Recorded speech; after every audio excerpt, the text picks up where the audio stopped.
What's up, everybody? Welcome back to your favorite New York Jets subscription podcast, Badlands. I'm your host, Joe Caporoso, joined as always by Connor Rogers. The offseason is officially over. It's our first in-season podcast. Connor, how you doing? How you feeling? Great, man. It's here. We have talked through 1,000 scenarios. We have talked through the start of the Aaron Glenn era. And actually, I have to be honest, it didn't feel like the offseason and training camp was as overanalyzed as it's been in recent years. And that's not shocking when you go through, multiple quarterbacks taken in the top five, and then the Aaron Rodgers era. Things are going to be magnified on a different scale, where the Jets this year on purpose are going very quietly at quarterback and trying to put the emphasis on the rest of the team. That has been very intentional, and so far mission accomplished. Now we'll get to the games and things could change with that, but yeah, I'm pumped. I love, at its absolute core, even through some really tough years, and reminder, as long as Badlands has been around, the Jets have not made the playoffs. Not even really been close to They making the haven't really playoffs. even been in a situation where it felt real that they could make the playoffs very often, and maybe one time. But I love breaking down football. I love watching a new staff try to put its fingerprints schematically on a team and what they're trying to do. And I do think whether it's work or not is going to be interesting. But I think this regime and this coaching staff will try to have an identity, and let's see what they could do in what is a clear transition year in year one. But let's see what they could do, and maybe we'll get some surprises along the way that kind of restore some belief. All right, let's start wider lens right at the top. I've officially picked the Jets to go 8-9. I peeled off our production team at Stout and made them shoot me independently. So I had it documented somewhere. So I'm already on record. It's already on YouTube. It's already on Patreon. I have the Jets going 8-9. I have them narrowly finishing third in the AFC East behind the Patriots, who I also have at 8-9. I have the Bills winning the division at 12-5, and the Dolphins in last place at 6-11. Let's get your official final Jets and AFC East season prediction, and then we're going to use most of the rest of the pod to talk very specifics on Jets Steelers, because a lot of the years we don't get to talk matchups for the back half of the season. So every game we can talk matchups. I like to get to talking a little bit, but let's start at the top. Your 2025 New York Jets record prediction is 7-10. Okay. And that shouldn't surprise anybody listening to this podcast. I've really said they're a 7-win team at least 4 months ago. Obviously, if you know me, I'm not tied to an analytical approach, but I definitely like a baseline of analytics. And I think their win total being set at 6.5 with sides skewing towards the under is fair. I think that this team will be better than people expect, which is why I went with the over, which last time I looked is plus money on the 7. I think they tied up a couple things that had me concerned that could be the difference between that, extra loss here, which is making your kicks and being competitive against the run. Those were two things that are borderline non-negotiable for me, or else you're going to be a little skeptical on getting or overachieving, which I know people will be disappointed calling the Jets a 7-win team and viewing that as overachieving, but I don't make the markets, right? This is what they're saying they are, and there's a reason why they're more right more often than they're wrong. I think, though, as I always say, not all of these are created equal. I think this is going to be a year where, Buffalo has to win this division. I've said that in multiple places. Sims and I, on Unbuttoned today, we picked every division, every playoff scenario, every award winner, and I picked the Bills to win the division. If the Bills don't win the division, they have some serious issues going on over there, or a Josh Allen kind of injury. I don't think New England is making the leap that everybody is painting them to. I think I'm with you. I think 8 wins is a reasonable. And by the way, it's a nice jump. That's a huge jump for New England. I think the people that are just going to double digits plus are a little over their skis, but we'll see. A lot of belief in Vrabel and Drake Mayer too, and we'll see where that goes. So you have that. And then I am with you. I don't love the look of Miami this year, and I wouldn't be shocked if the Jets finish a game ahead of them. I think they're in a weird place where, they've been building this thing with McDaniel and there's expectations there, but you just wonder if they've hit a wall. And they have some nice pieces. They will be better against the run this year. We know the offense can be effective when Tua is healthy, but we've seen them go in the tank when he's not. And history tells us that more often than not, he does miss time that is critical to their season. So yeah, I kind of see this division almost identical to you. You just have one more win to the Jets. And, getting over the 6.5 starts week one. If the Jets want to win 8, maybe 7, I still think if they lose week one, they could still win 7, but it becomes a lot harder. But if they want to win 8 games, they beat the Steelers week one. Like, if you're picking the Jets, and I know you're not the only one, I know a lot of people on our feed, I probably am low man. I would think me and Meegs have the lowest win total for the Jets, which doesn't shock anyone. It doesn't shock anyone at all that listens to this feed very often. The Jets need to win week one against the Steelers. And my opinion is, as much as just because the Steelers are flooring it or are in this year, I think the Jets have a lot of advantages in that area. And that's why I spoiler alert, I will pick them to win a very, very close game in week one, like a 13-10, 16-13 kind of win. But yeah, it's going to be an interesting year because I think this team can play a lot of close games that give you a positive viewpoint of the team. And they're just going to have to patch certain areas of the roster going into next year. And this is a young coaching staff that's also going to have to learn some things on the fly. So just because I picked the team to win 7 games, it's not like going into year 2 of Adam Gase or, it's not a pessimistic viewpoint of 7 wins, in my opinion. Yeah, how those 7 come together and when they're phased will be interesting. Even though they're 7-10 or 8-9, what is the feel of the season? Are they competitive in their losses? Do they win certain division games? Do they finish strong? Yeah. Do they surprise somebody that, like, once again, hey, we didn't think they'd play with them, but they actually coached up to that team? What's scary, and we've hit this on the feed in a few spots, what's scary is if they lose to Pittsburgh.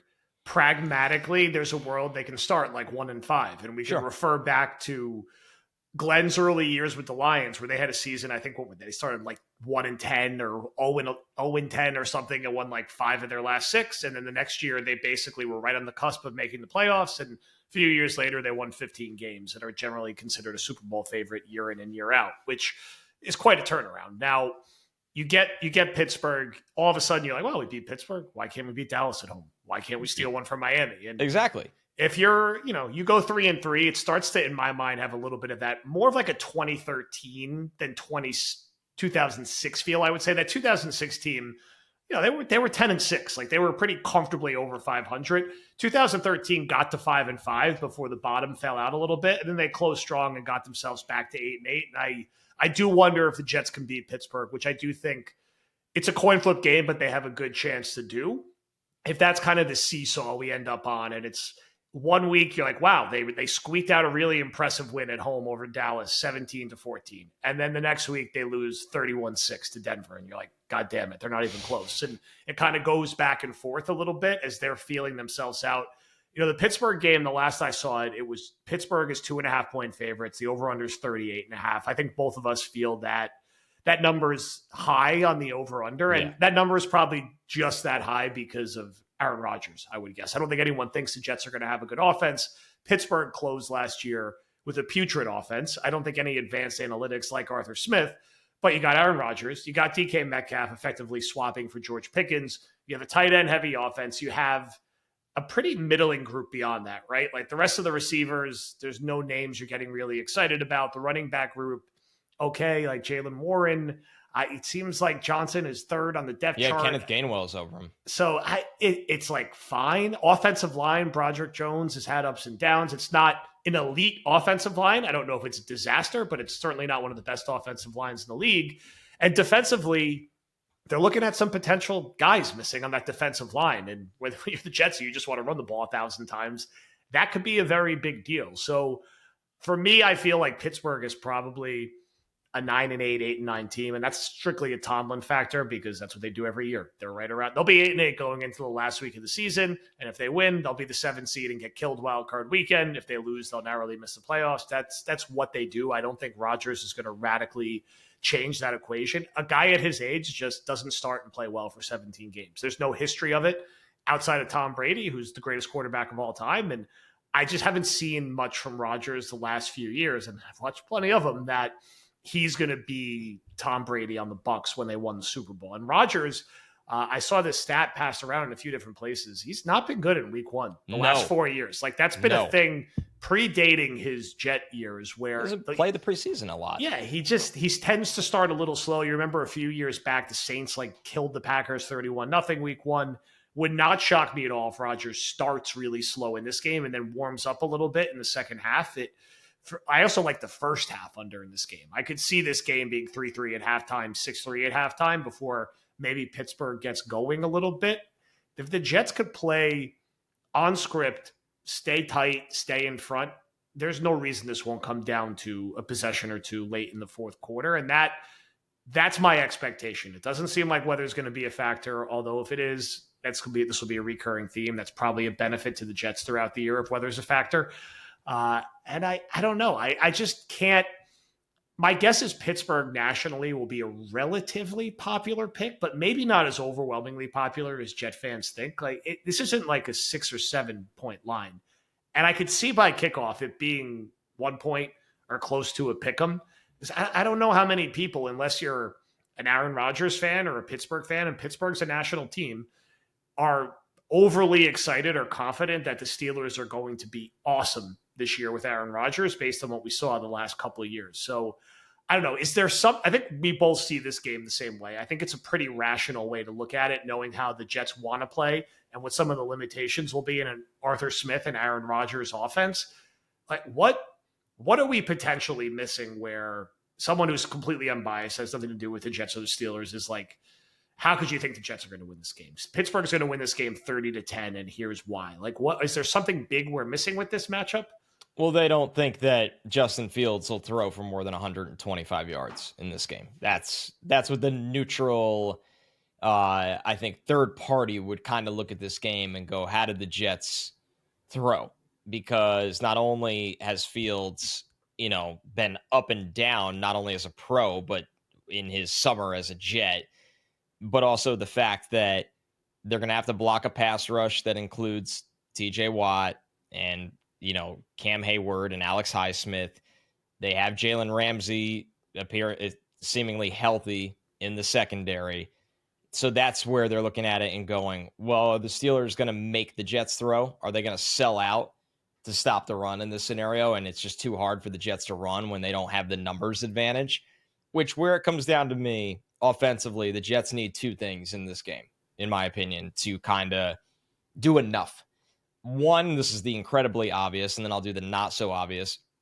The incredibly obvious is the Steelers, they need one huge Justin Fields explosive scramble where they overrush and he makes a guy miss and next thing you know, because don't forget, when you are playing a heavy box, that does leave less people at the second and third level at times, where if he does just somebody loses contain on him, well, then you got one safety or one corner with their back turned having to deal with him. And that's not a good situation. So now easier said than done, because this team they got team speed. They're going to be tough up front against the Jets offensive line that's still gelling. So they're going to need a play like that. And then I think you go back to last year. I think you need one of those Breece Hall dump offs that turns into trouble. That's, you know what I mean? I think Garrett Wilson will be fine in this game. I think Mason Taylor will have a couple short catches over the middle of the field. I think the Jets will be trying to grind out yards in my service academy joke. Yeah. But is there a designed or off-script Fields explosive run? I'll take either. A design run we haven't seen because they don't want to show that in the summer. We know we could do the off-script stuff. And then is there one where they get a little cheeky and overrush, and there's a lot of attention on Garrett, and there's enough attention on somebody else that, hey, it's a little slip screen to Breece Hall. He read it right, and now he's just, galloping away. That's the two offensive things because that's a play, Joe, where, Breece Hall had a 40-yard screenplay. Justin Fields threw for 185 yards today. Yep. You know what I mean? And you don't think of it as drop back passing. So those are the two things offensively for the Jets that I'm looking at and saying, and we'll get to the defense for sure, but offensively that they're going to need in this one for sure. So defensively, we discussed this a little bit last week. We like how Sauce Gardner matches up with DK Metcalf. Played well against him last year. It's the right kind of receiver for him. I also think with Rodgers, unless he's throwing to Devontae, he gets that tunnel vision outside the numbers where he's throwing the go route or the back shoulder. And that's a really hard play to execute with a receiver you haven't played a ton of reps with. We saw him and Garrett struggle with it last year. So I think if you're the Jets, the more Rodgers is trying to force it outside the numbers to DK Metcalf on Sauce Gardner, you love that. What you don't want is them pummeling the middle of the field and making your safeties tackle and playing coverage. Now with Harrison Phillips, now with Briggs a little bit, Quinnen's healthy, I feel less concerned about the run game. We know Arthur Smith wants to run the football like crazy. It's not like Pittsburgh has an elite running back. Rodgers isn't much of a threat to run the football at this stage. So, if Sauce is on his game and keeps DK contained and Rodgers is trying to do a little too much outside the numbers with him, and the dam doesn't break where Freiermuth has 7 catches for 117 yards or Jonnu Smith doesn't have 6 catches for 65 yards and a touchdown, then I could see that there's no reason why the Jets can't hold Pittsburgh to like 14-ish points. Yeah. There's not like, maybe I'm sleeping on guys like Calvin Austin or some of their other supporting pieces, but there's not another guy there who you're like, man, I'm really terrified. And we generally like the Jets defense, especially now with the moves that they made. They have great speed at linebacker with Quincy and Sherwood. Sherwood coming off a career year. Quincy looks like he's ready to have another career year. Quinnen's healthy. Will McDonald's healthy. Jermaine's going to play. How many snaps? TBD. You have Sauce. They're better at safety, but there's still questions. And you have more size at corner now with Brandon Stevens out there instead of DJ Reed, who was kind of mailing it in the back half of last season. There's a world where Zaire Thomas gets out there. Maybe not now, but they are big at cornerback. Maybe again, I'm not an Arthur Smith fan. His name came up a lot in the head coaching search, and he was one of the ones where we're like, my God, they better not hire him. And unfortunately, they didn't hire him. So I am confident that the Jets can hold Pittsburgh to like 17 or less points, unless they are just not prepared or Glenn and Wilkes have circles coached around them. And special teams wise, I think Jets will be fine. They're going to need to win the special teams battle to win this game. They don't need to win it decisively, but if they can win it narrowly and win the turnover battle narrowly, that's your formula to winning 19-16, 16-13, 17-14. If you're the Jets defense, what's the scheme, right? Glenn and Wilkes have had all offseason to get ready for Aaron Rodgers. It's not really been a secret he's going to end up here. Arthur Smith has called a lot of plays in the NFL. He comes off to me as a pretty stubborn guy. I'm going to run my system, and this is what we do. He's got a guy back that he's used a ton in Jonnu Smith. Freiermuth was there last year. There shouldn't be too many surprises with how Pittsburgh plays offense. So if you're the Jets defense, people are counting on you to be like a top 10-ish unit this year if you want to be competitive. So what's the game plan week 1? Yeah, you better